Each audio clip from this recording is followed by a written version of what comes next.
Integration by partial fractions. Let's have a look at a couple of introductory examples to remind us of basics of integration. Here's the first one here. That can either be done by substitution or by just straight inspection. If you need to revise on how to do integration by substitution, go back in the videos. There are 2 videos on integration by substitution. So here I'm going to say let u equal 2x minus 1. Now I need the dx in terms of du, so I'm going to find du by dx, and that gives me du by dx is 2, differentiating, which means du is 2 dx.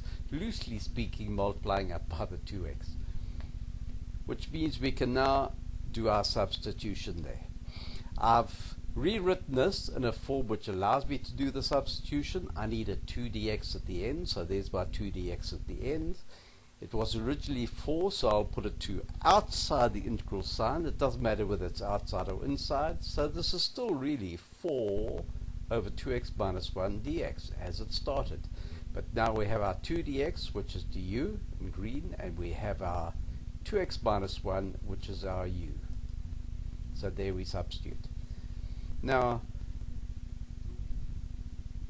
which function's derivative is 1 over u? Quite straightforward, ln. So it becomes 2 ln u plus c. Substitute back the 2x minus 1 for u, and there is our integral. And it can be done by substitution as well, by inspection as well. Let's go on to a second one.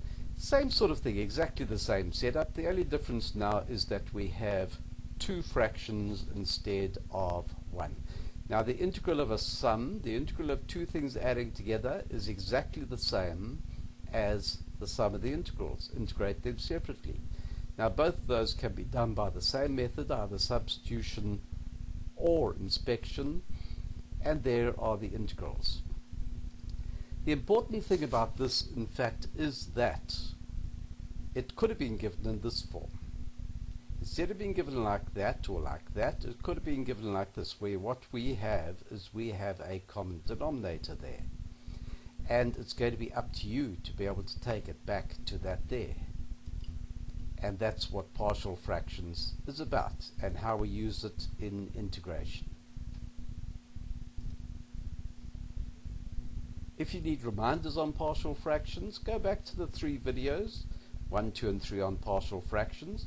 There's also a 4th video, which is just a consolidation of partial fractions 1 and 2 with examples. I call it my silent movie. So here's an example here.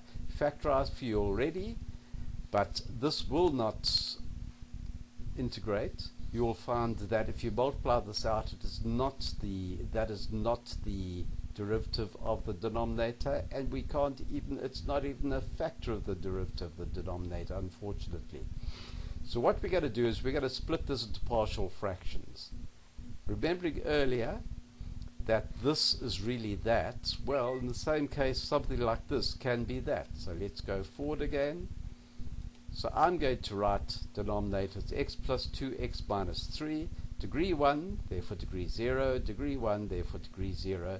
And we usually use uppercase letters just to differentiate from the lowercase variables. Now we're going to find a common denominator, and then these will have the same denominator, and we're just going to equate the numerators. And there we are. Top of the fraction x minus 8, and that is the top of this fraction when it has a common denominator. So these are equal to one another.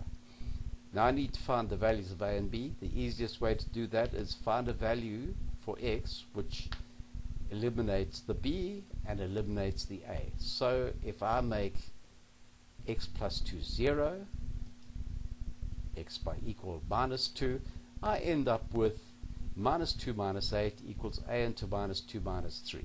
That's going to go. And we end up with a equal to 2. Now I want to eliminate the a, I make x 3. So substitute x equals 3. There we are. And that means I'll have b. 5b equals negative 5. And it means b is negative 1. I can now go back to this here. So we'll write the integral. There it is there, which means the integral of, and it's going to be that where a we know is 2 and b we know is -1.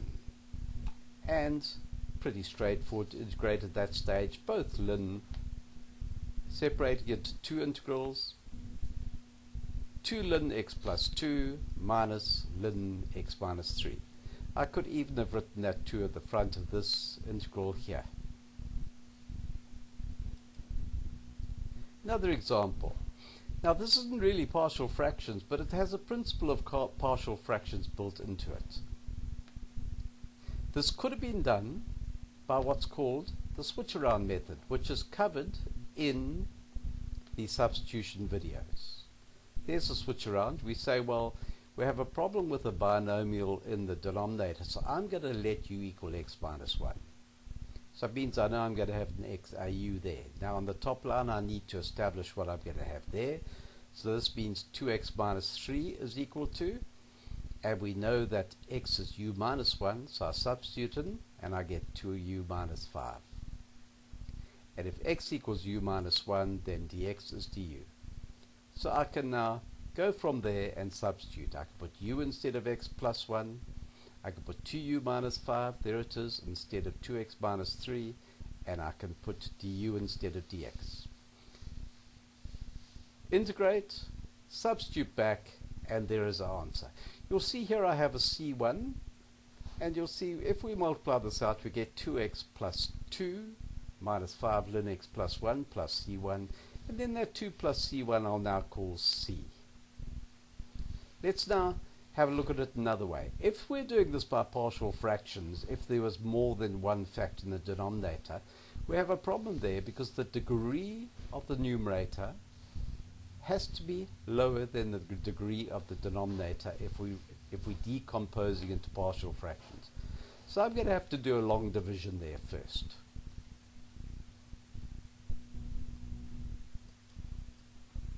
There we are. Long division there. I won't train you into how to do that. You can go back in previous. There's a video on long division of polynomials. And that means that over that is equal to 2 with the remainder that. Now the 2, the division's been done, but that still has to be divided by the x plus 1, so we write 2 minus 5 over x plus 1 dx. Two separate integrals. Integral of 2 dx, quite straightforward, is 2x, and that is 5 ln x plus 1 plus c. Just to remind you to watch out that the degree of the numerator is always lower than the degree of the denominator. Right, let's get on to a slightly more complex partial fractions integration. Now you'll see here, you'll always check this first. We'll say, well, the derivative of the denominator is 4x minus 7. Unfortunately, we cannot get 7x minus 10 by multiplying 4x minus 7 by anything. So this is not substitution. If this was something like 8x minus 14, well, that would be twice the derivative there, and we know we can use substitution. This we can't, so we're going to go into partial fractions. So we factorize the denominator. There we are. There's factorize again, quadratic expression. Separate it into two separate fractions, each with one of those as a denominator, and we'll have uppercase A and uppercase B. Now we're going to equate. We're going to find a common denominator, and the resulting numerator will equal 7x minus 10. There we are. We need A alone, substitute x equals 2, and we have A alone because B times 0 is 0. So we'll end up with A equaling 4. Now we want B alone, so we put 1.5, 3 over 2 instead of x. And if you solve that, we get B equal to -1. So now we have it. 4 goes there, -1 goes there, and we can integrate.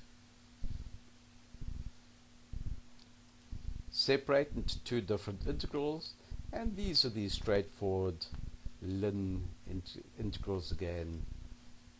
straightforward.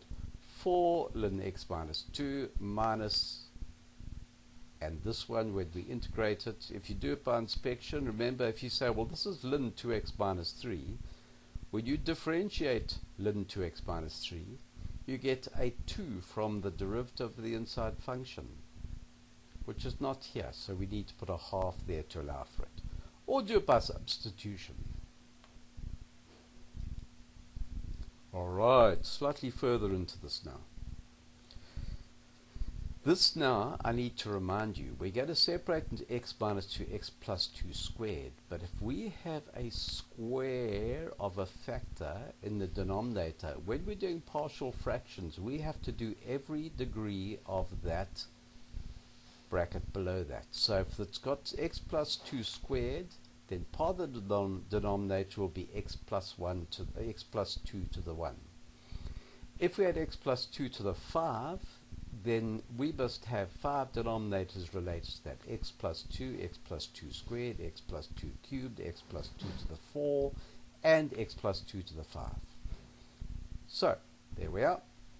X minus 2 for x minus 2, x plus 2, and x plus 2 squared for the x plus 2 squared.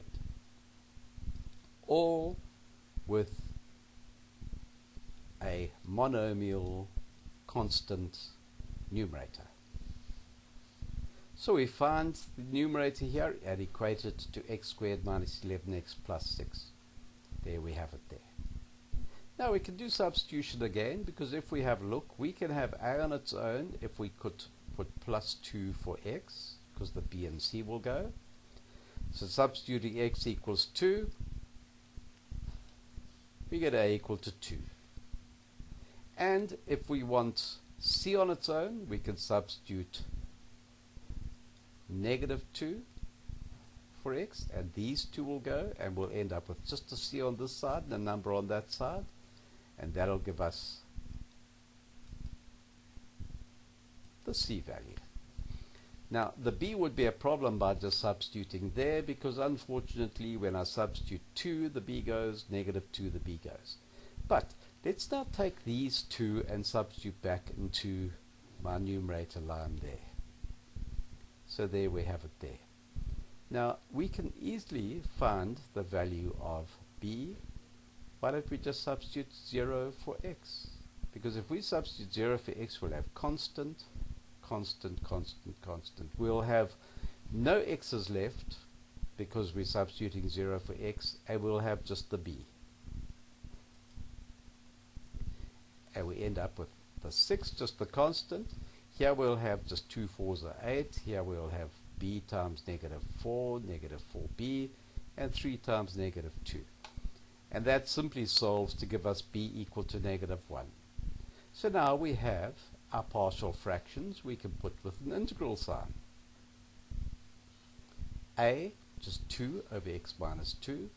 B, which is negative 1 over x plus 2, so minus 1 over x plus 2. And c is 3 over x plus 2 squared, like that. Now these two are straight ln. That's not. Let's just write the separate integrals. There we are. And this one here, well, we're just going to do that by inspection, because this comes from x plus 2 to the negative 1. There we are. Try that integration yourself. We're not going to go into it in this stage. It came up in earlier videos. Some exercises to try yourself. Pause, try them first, then go through the answers. In this first case, our first problem being degree 1, degree 1. We cannot have that. We need a lower degree on the top, so we're going to do our long division. There we are. We end up with 3 and remainder of 4. So 3 plus 4 over 3x plus 5. And these integrate pretty straightforward. 3x, and this is going to be very close to 4 ln 3x plus 5. But remember, ln 3x plus 5, if you differentiate, it will throw out a 3 at you. So you have to have a 4/3 to allow for that 3 that's going to come out of this differentiation. Otherwise do it by substitution, you'll find you'll come to the same thing. This next one here, I look first, I say, well, the derivative is 8x. No, the top line is not 8x, so I cannot do it by that way. Now, there are two ways to do this. I could separate this into two fractions. I could separate this into 4x over 4x squared minus 1 plus 6 over 4x squared minus 1. And the first one I'll actually be able to do by substitution. But I'm still going to have to use partial fractions somewhere. So let's do it this way. So our first step, we need to factorize that. Difference of squares. There it is there. Each of those becomes a denominator and the constants on the top line.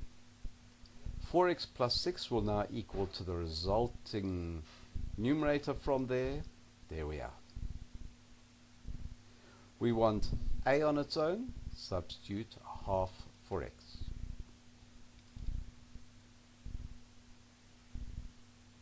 And we get a equal to 4. We want b on its own, substitute negative half for x.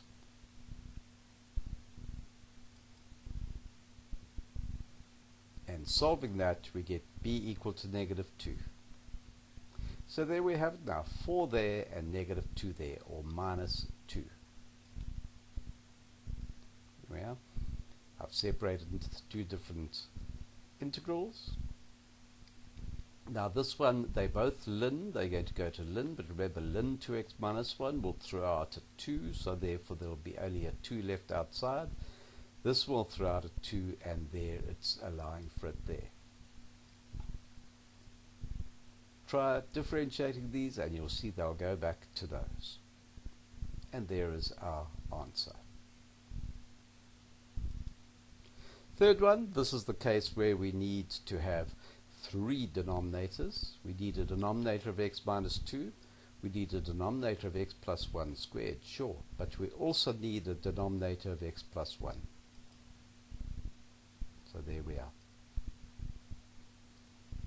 3x squared plus 2x plus 2 is equal to the resulting numerator from that. So there's our equation.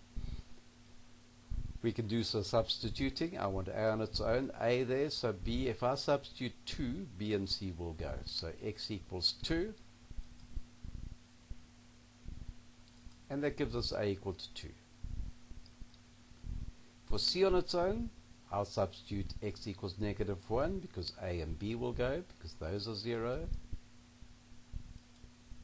There we are. And we end up with c equaling negative 1. Now to get b, remember, I'm going to take 2 and a and c and substitute into the original there. There we are. And now I'm going to substitute x equals 0. And that gives us the value of b. So we can take 2 and put it there. We can take 1 and put it there. And we can take negative 1 and write negative 1 over x plus 1 squared. Yeah. This comes from ln, this comes from ln, but this comes from, this is x plus 1 to the minus 2 we're integrating, so it comes from x plus 1 to the minus 1.